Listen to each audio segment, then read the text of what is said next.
സുഹൃത്തുക്കളെ, എനിക്കൊരു വഴി തെളിഞ്ഞു വരുന്നുണ്ട്. എങ്കിൽ തെളിഞ്ഞത് മങ്ങുന്നതിന് മുമ്പ് പറയടേ. അവനെ തുരത്താൻ നമ്മൾ ഒരു മനസ്സോടെ പ്രവർത്തിക്കണം.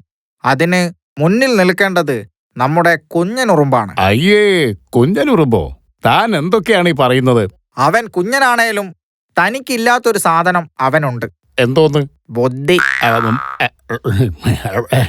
മാത്രമല്ല, ആനയെ കീഴ്പ്പെടുത്തിയ ഉറുമ്പിന്റെ കഥ നിങ്ങൾ കേട്ടിട്ടില്ലേ? ഇപ്പോൾ കേട്ടു.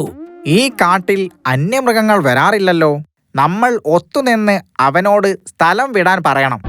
എന്നിട്ടും അവൻ പോയില്ലെങ്കിൽ എന്റെ തനി സ്വഭാവം അവൻ അറിയും.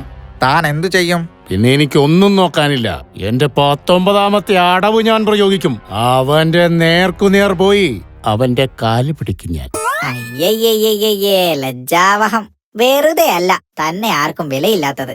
മുഴുവൻ സിംഹങ്ങളുടെയും വില പോവാൻ തന്നെ പോലെ ഒരെണ്ണം മതി.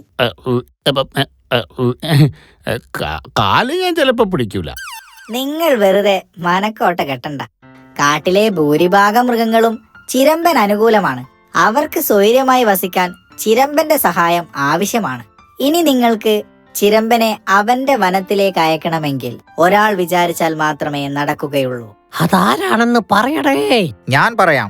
ചിരമ്പൻ പോവണമെങ്കിൽ ചിരമ്പൻ തന്നെ വിചാരിക്കണം.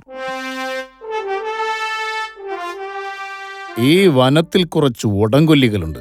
അവരെ ഒന്ന് റിപ്പയർ ചെയ്യണം. ഹായ് ചേട്ടാ, ഇത് ഞാനാ, കുഞ്ഞനുറുമ്പ്. ഓ, നീ വന്നത് നന്നായി.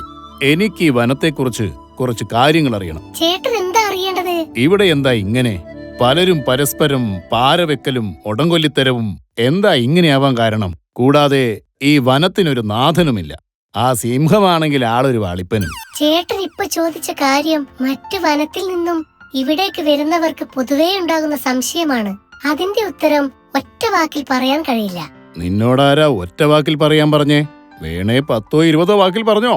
ഇവിടെയുള്ള പ്രധാന പോരായ്മ കാട് ഭരിക്കാൻ പക്വതയുള്ള ഒരു മൃഗം ഇല്ല എന്നതു തന്നെയാണ്. ആ ഒരു കാരണത്താലാണ് ചുടായിപ്പിനെ പോലുള്ള മൃഗങ്ങൾ ആരെയും ഭയപ്പെടാതെ മറ്റു സഹജീവികളെ ഉപദ്രവിക്കുന്നത്. ചേട്ടന് എല്ലാവർക്കും പേടിയാ. അതുകൊണ്ട് ഈ വനത്തിലെ രാജാവായി ചേട്ടൻ മാറിയാൽ ഈ കാട് അടിമുടി മാറും. പാവം വനംവാസികൾക്ക് സമാധാനത്തോടെ ജീവിക്കാനാകും. ഓഹോ, എങ്കിൽ നാളെ തന്നെ ഈ വനത്തിലെ എല്ലാവരെയും നീ എന്റെ അടുത്തെത്തിക്ക്.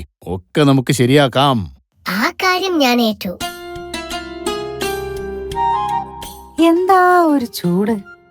ഇവിടെ അർജന്റായി ഒരു AC ഫിറ്റ് ചെയ്യണം. എന്തോന്നാടേ ഒരു ചിന്ത? അത് പിന്നെ ഇവിടെ ഒരു AC ഉണ്ടായിരുന്നെങ്കിൽ നന്നായിരുന്നു.